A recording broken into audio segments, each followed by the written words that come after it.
변했습니다. 앞으로도 안 변할 겁니다. 제가 목숨 걸고 한다고 여러 번 이야기했지 않습니까? 심지어 저는 며칠 전에 가족한테 이야기했습니다. 내 죽었다 생각해라. 내가 뭘 하더라도 묵묵히 지켜봐 달라. 이렇게 이야기할 정도입니다. 여러분, 그 정도로 저는 윤석열 대통령 남들 다 버리고 떠나더라도 마지막 남은 한 사람 있다면 그게 천안길일 것이다. 사나이 대장부가 그 정도 이야기 결단 내리고 했으면은 한번 묵묵히 지켜봐 달라는 부탁을 한 번 더 드리고 싶습니다. 좀 덥네요. 탈당해라. 탈당해서 당장 답이 있으면 제가 적시 탈당을 10번이라도 더 하고 싶죠. 여러분 감정이나 제 감정이나 똑같습니다. 인체 솔직하지 않습니까? 있는 그대로 욕 먹을 거 욕하십시오. 그렇다고 해서 제가 비겁하게 피해가거나 한동훈처럼 면피용으로 거짓말하지는 않습니다. 용어도 먹겠다 하잖아요. 사과할 건 하고 잘못하면 실수할 수도 있고 저 역시 뭐 완벽하진 않지 않습니까? 그래서 다만 많은 변수가 있을 것이다. 조금만 전환길에 대해서 묵묵히 한번 지켜봐 달라. 저도 발톱을 다 드러낼 수는 없다는 걸 미리 말씀드립니다. 네, 시청자 여러분, 금방 제가 1분짜리 영상 속에 전하고 싶은 가장 중요한 메시지가 뭔지 아십니까? 많은 변수가 있을 것이다 라고 말씀드렸죠. 많은 변수가 있을 겁니다. 그거는 두고 보시면 차차 직접 보게 되겠지요. 미국의 개입이라든가 또 부정선거에 관한 거라든가 이재명 재판 재개가 곧 있게 될 것입니다. 고급 정보라는 것도 말씀드립니다. 한번 지켜봐 주시죠. 많은 변수가 있게 될 겁니다. 국민의힘도 많은 변수가 있게 되고 또 지방선거 앞두고 미국의 어떤 부정선거에 대한 개입, 이재명 재판 재개에 대한 것까지 많은 변수가 있을 거니까 함께 포기하지 마시고 묵묵히 한번 가보자는 말씀을 드립니다. 그 다음 영상 보여주십시오.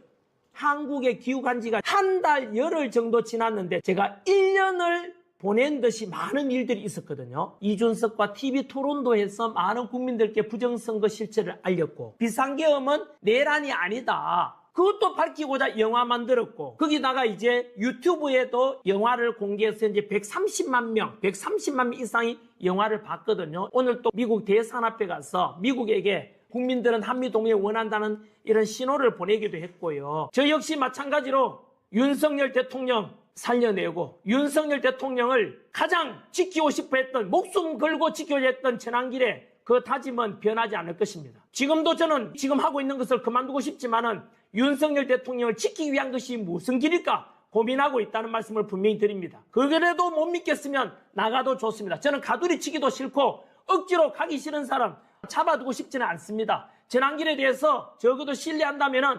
자유한길단의 동지들이라면 전환뉴스를 시청하는 분이라면 한번 지켜봐 주시죠.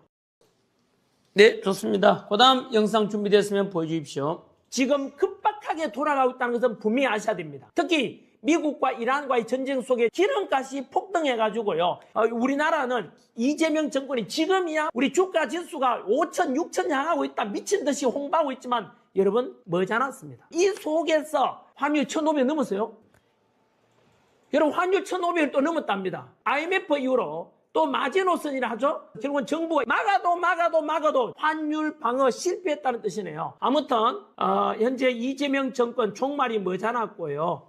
급박하게 돌아갈 거고 우리한테 아직 여러 변수가 많기 때문에 우리가 함께 뭉쳐가지고 천안뉴스를 계속 한번 시청해 봐 주십시오.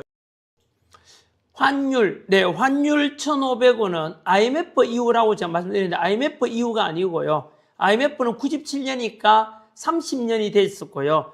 그 중간에 2008년 금융위기에서 미국의 리먼 브라더스 사건 터졌지 않습니까? 그때 있었던 금융위기를 가리키니까 그 뒤로 17년 만에 1,500원이 넘었습니다. 1달러당 원화가치 1,500원 넘은 것은 17년 만에 처음이죠. 자, 그 다음 영상 보여주십시오. 호르무즈 파병 촉구 기자회견을 했습니다. 제가 알기로는 미국 정보국에서 오늘 기자회견하는 걸 보고 갔다는 소식을 들었습니다. 실제라는 것을 말씀드립니다. 미국에다가 우리 국민의 뜻을 전해야 될 거 아닙니까? 중국 눈치 보느라 호르무즈에 파병 못했는데 윤 대통령이라면 바로 했을 것이다. 윤석열 대통령이 있으면 얼마나 좋았을까 비교가 되지 않습니까? 파병한다고 트럼프 대통령이 예스라고 했었어야죠. 그리고 전략적으로 파병을 규모 방법, 우리 군인들의 안전을 기하면서 파병할 수도 있잖아요. 이라크에 파병대에 갔던 자유투 부대들 김현태 단장님 그리고 아랍에미리트 가고 안전하게 다 파병했었잖아요. 이럴 때는 파병하겠다라고 해놓고 난 뒤에 안전하게 가는 방법을 전략적으로 구상하면 되지 않습니까? 우리 국익을 생각해서, 나라의 이익을 생각했어요. 아마 전환길 입장에 오를 겁니다. 네, 좋습니다. 어제 김현대 단장님과 함께 또 여러분 자유한국당과 함께 기자회견을 미 대사관 앞에서 했죠. 그냥 역사적인 내용이 될 거고요. 미국 어째 조금 아쉬움이 남는 것은 영어로 연설을 하는 것도 있어야 되는데 그걸 못해가 조금 아쉬웠습니다. 물론 피켓은 영어로 된 것도 들었지 않습니까? 네, 그다음 영상.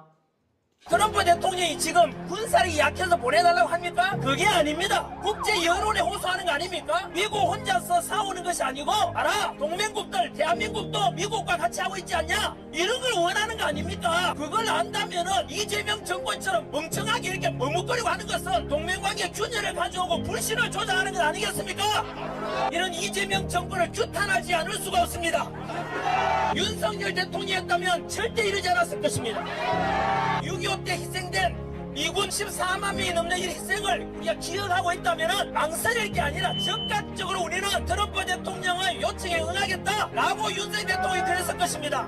우리나라에 6.25 때 희생된 미군의 평균 연령이 21세, 22세밖에 안 됩니다, 여러분. 그 미군의 죽음을 우리 잊어서는 안 되지 않겠습니까?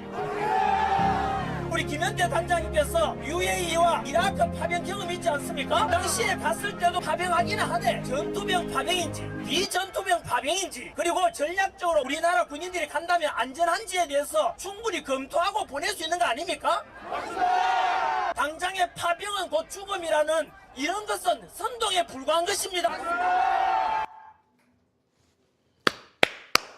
네, 뭐 제가 했지만은 어제 기자회견에 그 연설 시민 입장부 여러분, 발표 연설 이 싸움은 중에 하나네요. 하루아침에 시작된 것이 아닙니다. 좌익 세력은 30년 전부터 총칼이 아닌 제도와 언어로 체제를 바꾸는 전략을 준비해왔습니다. 거리투쟁이 아니라 교과서, 법률, 행정규칙, 인사 시스템을 통해 조용히 침투했습니다. 국민이 눈치채지 못하는 사이 개혁과 진보라는 말로 포장해 기존 질서를 흔들었고 저항하면 시대에 뒤처진 세력으로 낙인 찍는 방식을 반복해왔습니다. 시민 여러분, 좌익 전략의 핵심은 한 번에 무너뜨리지 않는 것입니다. 급진적 변화는 반발을 부르기에 그들은 점진적 변화를 선택했습니다. 제도 하나를 바꾸고 용어 하나를 바꾸고 기준 하나를 낮추며 10년, 20년을 쌓아왔습니다. 그렇게 쌓인 변화는 어느 순간 되돌릴 수 없는 구조가 됩니다. 국민이 느낄 때는 언제 이렇게 됐지라는 뒤늦은 자각만 남게 되는 것입니다. 시민 여러분, 언론과 문화는 감정을 지배하는 도구입니다. 좌익은 사실보다 감정을 먼저 움직이는 전략을 사용했습니다. 드라마, 영화, 뉴스 프레임을 통해 선과 악을 단순화하고 반대 의견은 비도덕적 집단으로 묘사했습니다. 반복된 이미지와 서사는 국민의 판단 기준을 서서히 바꾸었고 어느 순간 합리적 토론 자체가 불가능한 분위기를 만들었습니다. 시민 여러분, 법과 사법은 마지막 방어선입니다. 그러나 좌익은 이 영역마저 정치화하려는 시도를 지속해왔습니다. 법 해석을 이념에 맞게 바꾸고 판결을 통해 사회적 메시지를 전달하려 했습니다. 법이 정의의 기준이 아니라 투쟁의 수단이 될 때 국민은 보호받지 못하고 불안 속에 놓이게 됩니다. 체제의 균형이 무너지는 순간입니다. 시민 여러분, 이 전쟁의 무서운 점은 총성이 없다는 것입니다. 그래서 많은 국민이 아직도 전쟁이 아니라고 생각합니다. 그러나 이미 제도, 교육, 언론, 행정이 동시에 흔들리고 있다면 그것은 명백한 체제 전쟁입니다. 지금은 마지막 톨게이트 구간입니다. 여기서 멈추지 못하면 되돌아갈 수 없는 지점으로 넘어가게 됩니다. 시민 여러분, 누구도 대신 싸워주지 않습니다. 정치인, 언론, 전문가가 모든 것을 해결해 줄 것이라는 기대는 위험합니다. 체제는 국민이 지킬 때만 유지됩니다. 침묵은 중립이 아니라 동조가 되고 무관심은 방어선을 허무는 결과를 낳습니다. 깨어있는 시민만이 제도를 감시하고 권력을 견제하며 자유를 지켜낼 수 있습니다. 시민 여러분, 경각심은 공포가 아니라 책임에서 나옵니다. 지금 필요한 것은 증오가 아니라 사실을 직시하는 용기입니다. 좌익이 30년을 준비했다면 시민도 지금부터 준비해야 합니다. 정보의 출처를 따지고 프레임을 의심하며 스스로 생각하는 힘을 회복해야 합니다. 이것이 체제전쟁에서 가장 강력한 무기입니다. 시민 여러분, 아직 늦지 않았습니다. 체제는 무너질 때보다 지켜낼 때 더 많은 노력이 필요합니다. 오늘 우리가 무엇을 보고 무엇에 분노하며 무엇을 선택하느냐가 다음 세대의 자유를 결정합니다. 이 싸움은 특정 진영의 문제가 아니라 대한민국의 미래를 지키는 문제입니다. 지금 깨어나지 않으면 내일은 선택권조차 사라질 수 있습니다.